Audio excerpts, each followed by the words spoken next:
Hello! On se retrouve pour une nouvelle vidéo qui sera d'ailleurs la première pour vous. Moi j'en ai déjà tourné plusieurs, mais celle-là ce sera la première. Donc je me présente, je m'appelle Léa, j'ai 20 ans et je me lance sur le booktube. Si ma tête ne vous est pas inconnue, on s'est peut-être déjà croisés sur TikTok. Après franchement faut pas abuser, hein. On était vraiment pas beaucoup. Du coup BookTok c'était cool et j'adore regarder du contenu, mais je me reconnais plus dans le format YouTube. Parce qu'en fait sur TikTok on est vite limité par le temps et en plus faut faire des trucs qui accrochent, etc. Sinon les gens restent pas. Alors que sur YouTube, je peux juste poser mon téléphone et parler. C'est ce que j'aime, c'est ma DA. Du coup, pour une première vidéo, je me suis dit que ce serait sympa de répondre à plein de questions dans l'univers du livre, évidemment, pour apprendre à me connaître un peu. Si vous avez envie de me suivre, pourquoi pas. Moi, franchement, qu'on soit 10, 25 ou 100, j'en ai rien à péter. Du moment que je partage ça, que ça me plaît de le partager et que quelqu'un aime de regarder. Voilà. Franchement, on peut être 3, ça me dérange pas. Du coup, on commence par la première question qui est le livre qui t'a fait aimer la lecture. C'est un peu touchy. Vous m'entendrez pas faire la propagande de ce livre parce que c'est une autrice assez problématique. Donc j'en parlerai pas beaucoup sur ma chaîne. Mais la saga qui m'a fait aimer la lecture, c'est Harry Potter. Vraiment, j'ai toujours eu un livre dans les mains, on va pas se mentir. J'adorais lire. Mais c'est avec cette saga que j'ai découvert vraiment la lecture en tant que passion. Vraiment, genre juste se plonger dans un univers, dévorer les pages et les pages et les pages. Pleurer pour des livres, j'adore pleurer pour des livres, faut le savoir. C'est une saga que j'ai énormément relue et que j'aimerais toujours de tout mon cœur, même si les agissements d'une certaine personne ne sont pas très en accord avec mes valeurs. Mais c'est une saga qui m'aura forcément marqué parce que vraiment c'est avec cette saga que j'ai aimé lire. Le livre que tu recommandes à tout le monde sans exception. Étonnamment, c'est pas un de mes livres préférés, enfin il est pas par exemple dans mon top 10 de mes livres préférés, mais c'est un livre que je pense tout le monde doit lire. Attendez, faut que je retrouve le titre. Je crois que c'est Wonder. Attendez. On va être sûr de ce que je raconte. Mais en fait, c'est un livre hyper touchant sur la différence, le handicap, etc. Les amitiés, le regard des autres. C'est très beau. Je vous trouve le résumé. Parce que ce serait bien d'avoir un minimum de renseignements sur ce que je recommande. En fait, ça fait des années et des années que je l'ai lu. Et il m'a vraiment marqué. C'est-à-dire que j'ai plein de livres à recommander. Tu me dis ton genre préféré c'est la fantasy, je te recommande ça. Tu me dis ton genre préféré c'est la romance, je te recommande ça. Mais c'est surtout, je le recommande à tout le monde et surtout aux personnes qui n'aiment pas lire. Parce que je sais qu'il y a beaucoup de gens qui n'aiment pas lire et du coup, les seuls trucs qu'ils arrivent à lire, c'est des trucs assez ancrés dans le réel. Donc c'est ça que je recommande. De toute façon, je mettrai l'image de la couverture à l'écran. Il y a un film aussi, mais c'est pas ça que je cherche. J'ai jamais vu le film d'ailleurs, faudrait peut-être que je le regarde.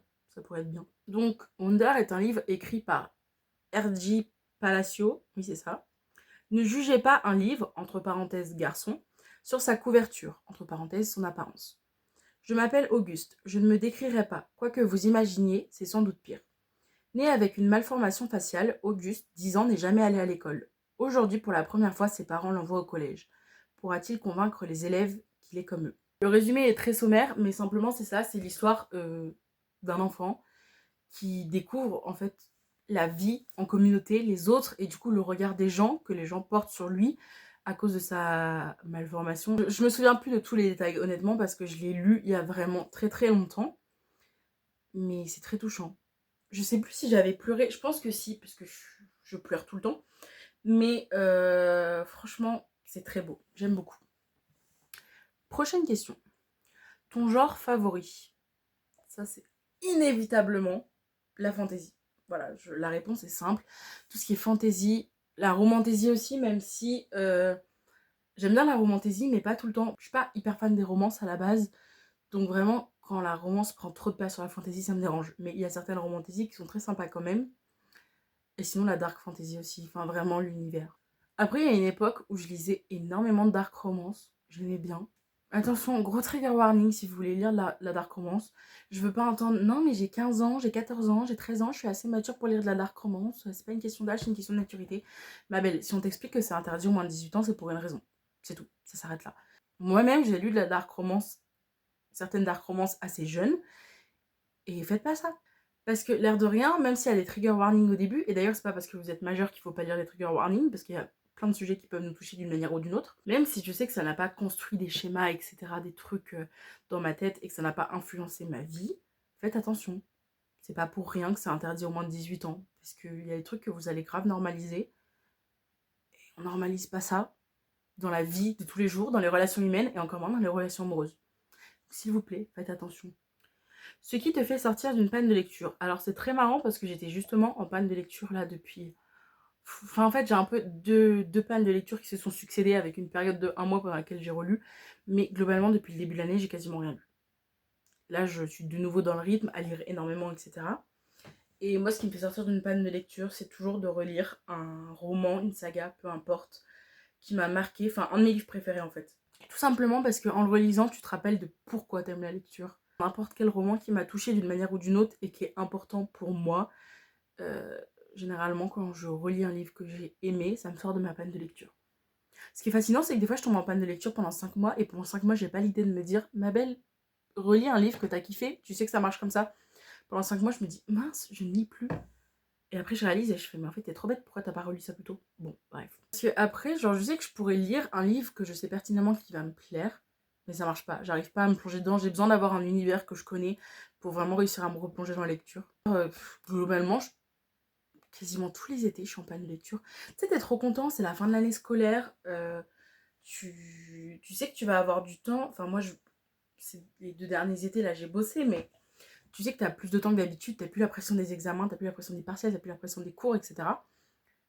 Tu sais que t'as du temps pour lire, et c'est là que t'arrives pas à lire. Enfin, c'est fascinant, mais de toute façon, j'aime pas l'été. Je sais, je suis chiante, mais moi, je suis une autumn girl. Et même l'hiver, je préfère l'hiver à l'été. Donc là, je suis dans ma saison favorite pour lire, évidemment. D'ailleurs, c'est toujours en automne que je lis le plus. Un ou une auteure avec qui... Auteur, autrice, on s'en fout. Avec qui tu aimerais prendre un café. Alors, ce ne sera pas possible, mais Agatha Christie. J'adore les romans d'Agatha Christie. Je les ai pas tous lus. De temps en temps, je me lis un Hercule Poirot, mais en fait, je les lis dans l'ordre de publication parce que même s'ils se suivent pas forcément, il y a des personnages et des petits événements à qui on fait référence et tout. J'adore. Banger, Agatha Christie, je sais pas, genre, déjà, j'aime beaucoup sa plume, mais surtout, mais pardon, le cerveau de zinzin. Je trouve que pour écrire un roman policier, en fait, pour écrire n'importe quel roman, mais pour écrire un roman policier, il faut une intelligence que je n'ai pas, personnellement. Trouver qui va être le tueur, comment tu mets des petites preuves par-ci, par-là, c'est fascinant. Et elle en a pas écrit un, elle en a écrit des centaines limite.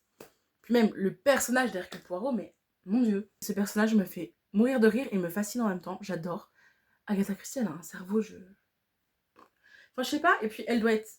Enfin, il y a des trucs un peu problématiques dans ses livres, mais faut faire aussi la part des choses. C'est-à-dire que il y a des trucs... c'était l'époque, ça se disait comme ça. Maintenant, ça ne se dit plus. Mais tu peux pas faire abstraction d'une époque, des coutumes de cette époque-là. Mais Agatha Christie, j'adorerais discuter avec elle. Ça doit être passionnant. Plutôt lire un roman très triste ou un roman très effrayant. Déjà, je suis une poule mouillée, faut le savoir. Et ensuite, j'adore pleurer. Donc, évidemment, un roman très triste. C'est-à-dire que moi, un roman qui va me briser le cœur, qui va détruire mon âme, qui va me faire pleurer toutes les larmes de mon corps, c'est quasiment sûr qu'il finira dans mes romans préférés. Enfin, tous mes livres préférés sont des livres qui m'ont fait chialer à mort. J'adore pleurer devant un livre. Enfin, je sais pas, c'est tellement puissant. Je sais pas, peut-être j'aime me faire du mal, mais du coup, un roman très triste. Si tu pouvais vivre dans un univers littéraire pendant une semaine, lequel choisirais-tu? Ça, c'est dur. J'ai pas réussi à me fixer sur la question, donc on va réfléchir ensemble. Ce serait forcément de la fantasy, parce que, en dehors du fait que c'est mon genre préféré, pourquoi tu voudrais te plonger dans un univers littéraire pour vivre dans le monde réel? Mais pas fun. Moi, je veux combattre des dragons, je veux voir des failles, des trucs, voilà. Hein, s'il vous plaît. Après, lequel? Franchement, c'est dur. Oh, ah non, j'ai une toute autre idée. Bon, c'est un peu de la fantaisie aussi, mais c'est un peu la honte, parce que j'ai quand même 20 ans, ça j'irait de grandir. Mais le pays des contes. Attendez, je m'explique. C'est l'histoire de 2 jumeaux, je crois. Un garçon et une fille, mais c'est des jumeaux quand même. Qui, en gros, genre leur grand-mère... Enfin, leur père est mort. Leur grand-mère leur transmet son livre de contes.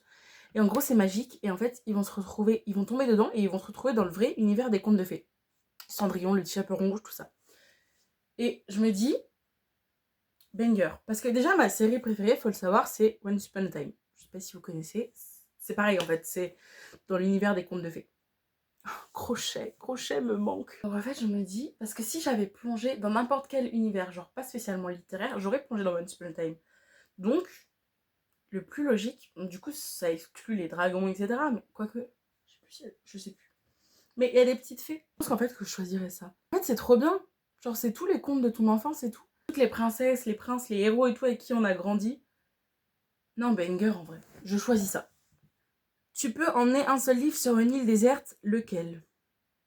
En fait, faut être stratégique. Est-ce qu'on choisit un livre qui m'aiderait à survivre? En même temps, vraiment, encore une fois, enfin, je lis quasiment que de la fantasy, donc je vois pas en quoi ça m'aiderait à survivre sur une île déserte. Donc, on va peut-être pas partir sur ça. Je sais pas, quel livre je pourrais relire et relire, parce que faut partir du principe que t'es tout seul sur l'île déserte, tu t'ennuies, t'attends qu'on vienne te sauver, mais ça n'arrivera peut-être pas. C'est ma seule compagnie, le livre. Donc, qu'est-ce que je choisis? Est-ce qu'il faut que ce soit une saga ou un one-shot? Parce que c'est un livre. Donc, il faudrait choisir un tome. Des fois, le contraire. Mais est-ce que vraiment tout seul sur une île déserte, t'as envie de chialer tout du long du livre? Je pense pas. Oh, j'ai trouvé, c'est bon, c'est bon. La vie invisible d'Adi Larue. Un de mes livres préférés. C'est un one-shot. Il est long, donc t'as pas... Ça prend du temps à lire. Et il est sublime. Ok, c'est bon. Ta couverture préférée dans ta bibliothèque. Il est juste derrière moi. Je sais pas si il est si banger que ça, mais moi, vraiment, quand je l'ai vu en librairie, je pouvais pas l'acheter tout de suite. Je l'ai vu, j'ai dit, il me le faut. Je n'avais pas lu du tout le résumé. J'ai dit, il me le faut. Ensuite, plus tard, je l'ai commandé. Quand je l'ai reçu, j'ai pleuré. Enfin, j'ai pas pleuré, mais genre, j'avais les larmes aux yeux. J'étais en mode, waouh, il est sublime. Je sais pas pourquoi, je le trouve magnifique. Par contre, on va se remettre en couleur normale. Sinon, vous n'allez pas bien voir la couverture. La Bénite Césarée. Alors, excusez-moi. Veuillez... En plus, à la base, je faisais des études d'histoire. Enfin, je suis en réorientation. Mais du coup, cette couverture me parle totalement. C'est sublime. C'est juste sublime. Le jaspage est très beau. Enfin, pardon. Pardon, mais il est sublime. J'ai toujours la même émotion quand je regarde ce livre. D'ailleurs, c'était un banger. C'était ma première lecture de 2025, je crois. Et ça a été un coup de cœur. Imagine, genre, ta première lecture de l'année, coup de cœur. Bam, il était génial. Enfin, vraiment, la protagoniste, complètement détraquée. J'ai adoré. J'ai adoré. Sublime pour la couverture. Et pitié, lisez-le. D'ailleurs, je ferai sûrement une vidéo sur, je sais pas, mes livres préférés. Il sera dedans. Sachez-le. Ta routine de lecture idéale. Alors écoutez, je pourrais dire dans mon lit, avec la pluie qui va sur la fenêtre, des petites bougies et tout. C'est faux. Le meilleur endroit où je préfère lire, c'est dans le RER. Je sais pas, genre, ça a un petit côté hors du temps. En fait, t'es dans un train bondé. Déjà, le temps que je prends pour aller au boulot ou à la fac avant, c'était pareil, c'est à peu près une heure de train. Donc déjà, t'as une heure devant toi pour lire. Et je sais pas, genre, t'as plein de gens autour de toi, mais toi, t'es en mode off, t'es dans ton univers. Je trouve ça trop beau. J'adore lire dans le RER. Et en plus, ça fait passer le temps si vite. Genre, le peu de fois où je suis juste dans le RER avec ma musique et sur mon téléphone ou à jouer à des jeux, j'ai l'impression que le train dure 2h30. Alors que quand je lis, vraiment, genre, j'entends mon arrêt, je suis en mode, mais ça fait un quart d'heure que je suis montée en fait. C'est génial. J'adore lire dans le RER. Puis même, moi je me mets toujours à la fenêtre. Et vraiment, juste de temps en temps, tu lèves les yeux de ton livre et tu vois le paysage défiler. Bon, le fait est que le paysage par lequel je passe n'est pas ouf, mais c'est sympa. Avec ou sans musique? Je dirais sans parce que les trois quarts du temps je lis sans, mais en vrai, quand je suis posée dans mon lit et que vraiment je mets une playlist en fonction du mood de la lecture, c'est génial. Enfin, c'est un truc de... T'es encore plus plongé, si c'est possible de le faire même, t'es encore plus plongé dans ton livre, t'es dans une ambiance, dans ta petite bulle et tout. J'aime beaucoup. Mais du coup, je dirais quand même sans parce que la plupart du temps, j'ai pas de musique dans les oreilles quand je lis. Mais avec, c'est sympa. Est-ce que tu annotes tes livres? Non. J'ai essayé à un moment, mais en fait, je suis trop perfectionniste, donc vraiment, je remettais le post-it 20 fois pour qu'il soit droit. Ensuite, je fermais le livre, je me disais, ok, mais il est pas exactement la même hauteur que l'autre, donc je le remettais. Après, il y a des annotations, genre les gens qui surlignent, qui écrivent des trucs, qui font des petits dessins, c'est sublime, mais je pourrais pas faire ça dans mes livres. Je peux pas. Mais je trouve, en plus, bon, c'est peut-être parce que du coup, je me remettais à 20 fois sur mon post-it, mais je trouve que genre, tu sors de l'histoire, t'es plus plongé dedans. J'aime pas trop annoter mes livres. Mais c'est vrai que du coup, des fois, je recherche des citations et tout, ou des passages. Du coup, je galère. Donc, je vois le côté pratique de l'annotation. Mais flemme. Vraiment flemme. Un livre du BookTok que tu ne veux absolument pas lire. La réponse est si évidente. 1000 baisers pour un garçon. Déjà, je vous ai dit que j'étais pas hyper fan de la romance. Enfin, attendez. quand il y a une romance, par exemple, dans une fantasy, dans une dystopie, parce que depuis tout à l'heure je parle de la fantasy, mais j'aime aussi beaucoup la dystopie. Quand il y a une romance, un peu au second plan quand même, genre c'est pas non plus toute l'intrigue du livre, banger. Vraiment, je suis là en mode, allez les chouchous, embrassez-vous. Mais lire de la romance pour la romance, sincèrement, je m'emmerde. Enfin, du coup, 1000 baisers pour un garçon, déjà, d'une part, c'est une romance. Il est très connu sur BookTok. Apparemment, il fait pleurer beaucoup de gens. Hein. J'ai dit que j'aimais pleurer. Mais j'ai pas compris le concept. Enfin, pardon, mais j'ai lu le résumé, j'ai écouté les gens en parler. Parce que souvent, je lis pas le résumé. Souvent, je choisis un livre. Et c'est d'ailleurs pour ça que je choisis très bien mes lectures. Genre, je choisis toujours des livres qui me plaisent. Parce que je vais pas forcément regarder le résumé. Genre, je trouve que le résumé, il est pas assez parlant. Je vais regarder un peu les thèmes abordés et ce qu'en disent les gens. C'est ça qui me donne envie de lire le livre ou pas. Là, il a rien pour lui, pitié, mais enfin, il donne pas du tout envie. Enfin, je sais pas. Peut-être quand j'avais, je sais pas, 13-14 ans, euh, je lisais peut-être un peu plus de romances à cette époque-là. Même pas. Je crois même pas. Peut-être qu'à cette époque-là, il m'aurait plu, mais enfin là, le principe, j'ai pas compris. Papier ou e-book? Sachez que pendant des années, j'ai dit non, mais moi je veux pas de liseuse parce qu'en fait, j'adore la sensation du papier et tout. E-book, full e-book. Vraiment, la Kindle, mon meilleur investissement. C'est léger, c'est petit, tu peux lire autant que tu veux. La batterie, elle te dure une semaine alors que tu lis 3 heures par jour. Pardon. Tu peux avoir genre 1000 livres dans tes mains en même temps. E-book fois 1000. Enfin, vraiment, ma Kindle, je l'adore. Et puis en plus, j'ai toujours cette impression de lire plus vite sur liseuse. Je sais pas si c'est vrai. Je sais que beaucoup de gens ont cette impression, mais du coup, je sais pas si c'est vrai ou pas. Donc, je pense que je ferai une vidéo prochainement où, genre, on prendra le même livre, un livre que je rends en papier, du coup, et je lirai, je sais pas, pendant 1 heure sur papier et après pendant 1 heure sur Kindle. Et comme ça, je serai sûre que ce soit les bonnes pages et tout pour vraiment comparer. Mais j'adore lire sur liseuse. Et genre, je sais pas, tu vois ta petite progression, c'est très satisfaisant. Et perso, moi, je mets tout le temps restant dans le chapitre. C'est très pratique. Je sais pas, t'attends ton bus, t'attends de commencer ton boulot et tout. Tu sais si tu peux lire un chapitre de plus ou pas pour pas être coupé. Enfin, bref. En fait, j'ai pas d'argument, juste la liseuse, c'est banger. Tu peux lire dans le noir. Pitié, c'est incroyable. Quel livre t'a fait le plus pleurer? Nos le contraire. Nos hésitations. J'ai pleuré, mais j'ai pleuré. Mon Dieu, les larmes que j'ai versées sur ce livre. J'ai pleuré pour beaucoup de livres, hein, mais alors celui-là. Et le pire, c'est quand je l'ai vu en film. J'ai encore plus pleuré pendant le film. Alors que je connaissais l'histoire, c'est bizarre, mais oh là là, je chialais, mais des sanglots. Et à peine je me calmais qu'il y avait de nouveau une scène qui me faisait pleurer. Ce livre est magnifique. Je sais qu'apparemment l'acteur est pas dingue dans la vie de tous les jours. Donc je vais jamais re-regarder le film. Mais le livre, pitié, c'est incroyable. Ça fait longtemps que je l'ai pas relu. Et je compte pas le relire prochainement. Mais je sais que c'est un livre que je relirai et que je relirai dans ma vie. Enfin, c'est déjà le cas. Donc voilà. Ta relation avec les classiques.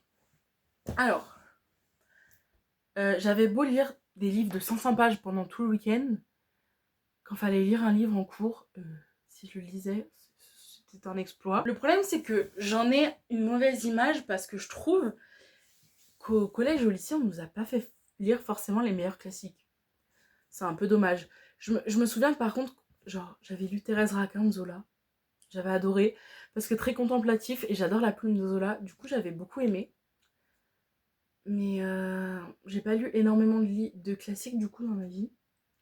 C'est sympa de temps en temps, mais en fait, je le lis pas parce que j'ai grave envie de le lire, parce que le résumé me hype de fou. Je le lis juste parce que je me dis, bonne conscience, j'ai lu un classique. C'est sympa de temps en temps, mais sinon, j'en lis vraiment très peu. Par contre, le seul truc que je lis énormément qui rentre dans le classique, c'est... Enfin, déjà, la définition de classique est assez floue, mais c'est de la poésie. Vraiment, les recueils de poèmes de Victor Hugo. Oh, genre, on les avait étudiés en classe. Et d'ailleurs, Les Misérables... En fait, j'aime beaucoup Victor Hugo tout court. Mais la poésie classique, ça, je lis plus. Mais encore, c'est pas hyper souvent. Est-ce que tu juges un livre à sa couverture? Oui. Enfin, je viens de vous parler de celui-là, que vraiment, juste, je l'ai vu, je me suis dit, je veux l'acheter. Totalement. Sachez que si je vois un livre beau, imagine, je me balade en librairie, je vois un livre beau, je peux l'acheter juste parce qu'il est beau. J'ai pas lu le résumé, hein. Et à contrario, des fois, genre, je sais pas, je me balade et je me dis, tiens, lis des résumés, voir ce qui te tenterait. Le résumé a l'air pas mal. Bon, si le résumé était dingue, forcément j'achèterais, même si le livre était moche. Mais le résumé a l'air pas mal, je vois la couverture, je fais non. C'est pas bien, je sais. Mais, pardon, mais... Est-ce que tu écris? Oui, j'écris de la poésie, notamment. J'ai écrit mon premier recueil de poèmes, que je cherche à faire publier. On verra si ce sera le cas. Je suis déjà en train de commencer à écrire les poèmes du deuxième recueil. Et j'essaye d'écrire un roman. Mais alors là, par contre, la progression, elle est lente. Hein. Enfin, vraiment, j'écris un chapitre par mois. Je suis pas du tout disciplinée, mais en fait, j'adopte un peu la même routine que quand j'écris de la poésie, c'est-à-dire que la poésie, je l'écris vraiment sur le moment quand j'ai envie. Je veux pas écrire pour écrire parce que je trouve que ça perd de sa saveur. En tout cas, moi, je sais que quand j'écris juste parce que je me dis, bon, faut écrire un poème là peut-être, c'est pas ouf, je suis pas fière de moi. En fait, j'écris vraiment quand j'ai une émotion, une situation, un truc dont je veux parler. Du coup, j'écris vraiment la poésie au feeling, c'est-à-dire que des fois, pendant une semaine, je peux écrire 3 poèmes et après, je vais rien écrire pendant 3 semaines. C'est possible. Mais du coup, je pense pas que cette discipline s'applique vraiment quand on veut écrire un roman. Donc ça n'avance pas beaucoup, pour l'instant, on va pas se mentir. Mais en tout cas, j'ai écrit un recueil de poèmes. Red flag et green flag chez un personnage. Vraiment red flag, les mecs qui tapent dans les murs, là. Enfin, pardon. Non, mais en fait, j'aime pas, et pourtant j'ai lu de la Dark Romance, vraiment les mecs qui pètent un câble pour rien. Je peux pas. Vraiment, je peux pas. J'ai du mal, j'ai beaucoup de mal. Ah oui, autre red flag, quand ils sont blonds, des mecs blonds, pourquoi? Genre vraiment tout du long, j'imagine le livre, pendant tout le livre, j'imagine que le mec est brun, parce que j'aime bien les bruns, et je suis là en mode, ah il était blond en fait, mais bon ça c'est pas ouf. Mais du coup pour revenir sur le red flag d'avant, enfin je sais pas, même les hommes genre, ils ressentent des sentiments pour la protagoniste, mais du coup quand elle fait un pas vers eux, ils se referment, et genre ils la repoussent parce qu'ils veulent pas montrer leurs sentiments. Pitié non. Donc au contraire, green flag, un personnage, du coup plutôt un homme, parce que chez les femmes c'est plus courant dans les personnages écrits, mais même dans la société finalement, un homme qui explique ses sentiments, un homme qui pleure, un homme qui machin, c'est pas courant. J'ai l'impression que c'est pas hyper accepté, alors que c'est totalement lambda, ça c'est un green flag. Et autre green flag, cette fois chez un personnage féminin, parce qu'on va un peu changer. Genre vraiment toutes les protas en mode... Mais après ça c'est souvent, mais toutes les protas qui sont au début un peu pas sûres d'elles, un peu... Bah, par exemple, je suis en train de lire Le sang et la cendre. Ça ressemble beaucoup à Laïa. Bref, enfin, je suis au tome 2, mais on s'en fout, c'est pas la question, concentre-toi, arrête de te couper la parole toi-même. Un personnage au début qui est pas courageux, qui est pas sûr de lui, etc. Enfin, surtout du coup chez le protagoniste féminin, je l'ai déjà dit. Et genre, d'un coup, la meuf, elle devient hyper badass. Genre, d'un coup, elle prend son épée et elle dit écoute, maintenant, c'est moi qui commande. Ça, c'est green flag. Ça, j'adore. En fait, on veut des femmes badass dans la fantasy, c'est tout. Ton one-shot préféré? C'est hyper compliqué. Je m'étalerai plus dans ma vidéo sur mes livres préférés. Mais j'hésite entre 3 en fait. La vie invisible d'Adi Larue, La bénie de Césarée. Mais comme on a déjà parlé de ces deux-là, on va faire honneur à un autre. Mais en vrai, ces 3-là se valent. Mais on va faire honneur à La Tour des Immortels de Orlan Grey. Pépites. Vraiment pépites. D'ailleurs, attendez, on va apprécier également la couverture. Parce qu'elle vaut le coup. Oula! Ouah, ça fait mal aux yeux. Sublime, sublime. Vraiment, le personnage de la madame, je sais plus comment elle s'appelle, Jaillie. Incroyable. Vraiment, totalement badass. On va se remettre parce que j'ai mal aux yeux. Totalement badass. Les gens revendiquent sa place sur le trône parce que c'est une femme, donc ça on aime. Ce one-shot est incroyable. C'est de la lecture bien politique et c'est ce que j'adore le plus dans la fantasy. Parce qu'une fantasy un peu... Mais souvent la fantasy c'est ça, mais une fantasy un peu bateau, c'est pas ouf. Alors qu'une fantasy bien politisée là, banger. Et comment il s'appelle le monsieur? Pardon, ça fait longtemps. Ramsès. Ramsès. Le mec pourrait... Le mec pourrait tout brûler pour sa demoiselle.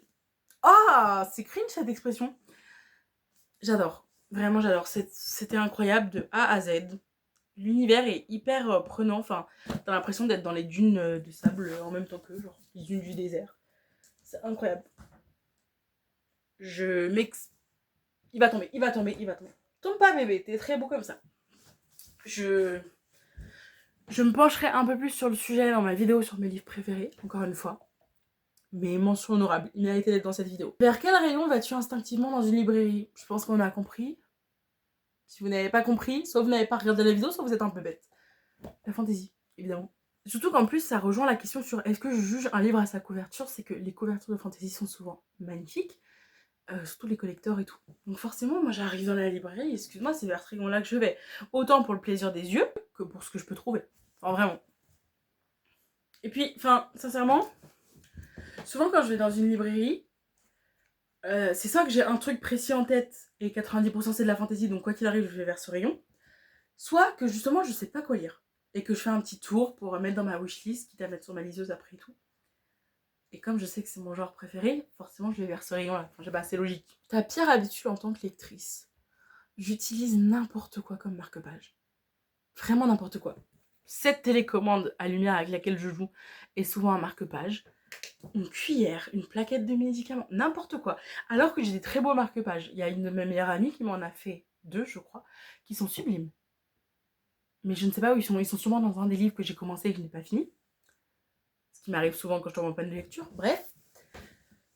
J'utilise toujours n'importe quoi. C'est n'importe... Franchement, pitié, fais un effort. Au pire, prends un post-it. Genre, fais un effort. Mais non.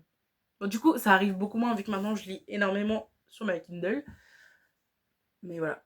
Ah oui, et quand j'étais jeune, on dirait que j'ai 35 ans, frère.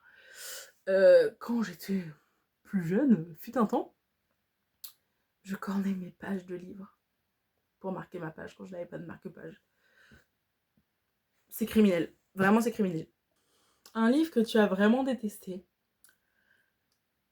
Alors, j'ai 2 versions. J'ai un livre de cours que j'ai vraiment détesté. On s'en fout un peu, mais mention pas honorable du coup pour Moby Dick. C'était un enfer. En plus, je m'étais dit, en gros, c'était un devoir supplémentaire. On n'était pas obligé de le lire. Je m'étais dit, meuf, tu kiffes lire. Prends pas la version abrégée comme c'est conseillé, prends la version intégrale. Ah, horrible. Le mec, il est sur son bateau pendant 12 chapitres, il nous raconte comment il va éviscérer la baleine. Non mais ça y est, vraiment genre, je prenais le livre, je lisais 3 lignes, je faisais aller, un chapitre plus tard, 3 lignes, un chapitre plus tard. C'était un enfer. Et sinon, dans les vrais livres que j'ai lus, etc., étonnamment, ça m'a énormément surpris parce que je pensais que j'allais l'adorer, que ça deviendrait un de mes livres préférés. J'ai adoré le film Call Me By Your Name. Très beau film, même si la fin vraiment, voilà. J'ai adoré le film, c'était un gros coup de cœur, c'était trop beau, enfin l'esthétique et tout c'était sublime. Je me suis dit que j'allais adorer le livre. Pas du tout. En fait, j'ai pas aimé la façon dont c'était écrit, la plume et aussi la temporalité parce qu'il me semble qu'on se perdait un peu entre des souvenirs là, des souvenirs là, des souvenirs là, des souvenirs là. J'étais trop perdue, genre donc. Pourtant j'avais vu le film et je comprenais rien à ce qui se passait. Enfin, je comprenais parce que j'avais vu, mais je me disais, mais on fait des retours dans le temps toutes les 5 minutes, j'arrive pas là. Du coup, j'ai vraiment pas apprécié.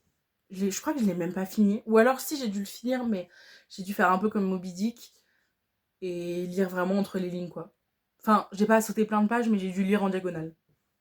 As-tu beaucoup de sagas en cours? Oui, énormément.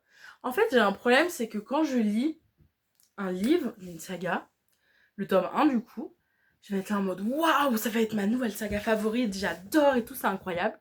Et je suis pas capable d'enchaîner sur le tome 2. Parce que genre, j'ai l'impression que si j'enchaîne directement sur le tome 2, j'ai pas le sentiment d'avoir eu le temps de digérer l'information, je sais pas, j'ai besoin de lire autre chose pour pouvoir digérer le truc, accepter en mode waouh, c'était banger. Et que si j'enchaîne du coup, bah, j'apprécie moins le tome suivant, sans parler des malédictions des tomes 2, c'est autre chose. Mais ce qui fait que du coup, mes sagas sont souvent entrecoupées de plein d'autres lectures, et comme en plus j'adore commencer 10 000 trucs en même temps, bah, au final j'ai plein de sagas en cours. On fera une vidéo sur mes sagas en cours si vous voulez. Enfin, faudrait que je fouille dans ma liseuse parce que je sais même pas combien j'en ai, mais il doit y en avoir énormément. Dernière question, à quoi ressemblera ta chaîne YouTube? Vraiment, ça va être un truc chill. Enfin, je veux dire, vous voyez, on est là, on est posé avec des petites LED. Juste, je blablate. Chill à fond. Bah, déjà, là, j'ai 45 minutes de rush. J'ai beaucoup parlé. Mais ça va être beaucoup moi qui parle en fait. Parce que j'adore parler, j'adore m'exprimer. Et c'est le truc que je pouvais pas trop faire sur TikTok parce que c'est plus court le format. Bref, mais du coup, concrètement, quel genre de vidéo on aura? Je vous ai déjà parlé de quelques petites vidéos que je voulais faire. Mais ce qu'on retrouvera couramment, ce sera des bilans lecture pour le mois. Surtout des vlogs lecture. J'adore tourner des vlogs lecture. Enfin voilà. Il y a rien de... on va pas se mentir. Hein. J'ai pas des concepts de dingue à vous proposer. Enfin, ça viendra avec le temps. J'ai quelques petites idées, certes. Mais ça va être un truc chill. Genre vraiment on est posé. Pitié, posez-vous dans votre lit avec une boisson. Un petit truc à faire en même temps. Je sais pas, faites du crochet, machin. Et juste on blablate. Voilà. Ce sera très chill. Après dans les vidéos que j'ai prévu de faire, bah, du coup je vous en ai parlé de plusieurs. Voilà. On essaiera de faire des concepts un peu tranquillou bilou. Bref, voilà, c'est tout pour cette vidéo. Je pense que j'ai assez parlé. J'espère que ça vous aura permis de me connaître un peu, de rentrer dans mon univers, dans ce que j'aime et tout. Pourquoi je parle comme ça, je sais pas. Phobie. Voilà. Franchement, si vous m'appréciez bien, abonnez-vous pour suivre mes petites aventures. Si je vous ai saoulé, vous n'êtes pas obligé de rester. Vraiment, je ne menace personne ici. Voilà, voilà. J'essaierai de poster... En fait, j'aimerais bien poster idéalement le dimanche. Parce que je trouve que c'était grave le prime de YouTube. En mode, le mercredi aussi, mais le dimanche, t'avais toutes les vidéos qui sortaient et tout. Je trouve ça mimi, je suis très nostalgique. Donc, je sais pas, peut-être le dimanche après-midi, un truc comme ça. Je vais essayer de faire une vidéo par semaine. On verra si je tiens le rythme. De toute façon, je vais disparaître. Je ne sais pas. Mais du coup, si je tiens le rythme, pourquoi pas un rendez-vous le dimanche, si ça vous va. Vous allez sûrement être 4 à regarder cette vidéo, donc je suis pas sûre d'avoir des avis, des retours. À la prochaine, j'ai déjà 2 vidéos que je suis en train de tourner qui sortiront bientôt. Bisous!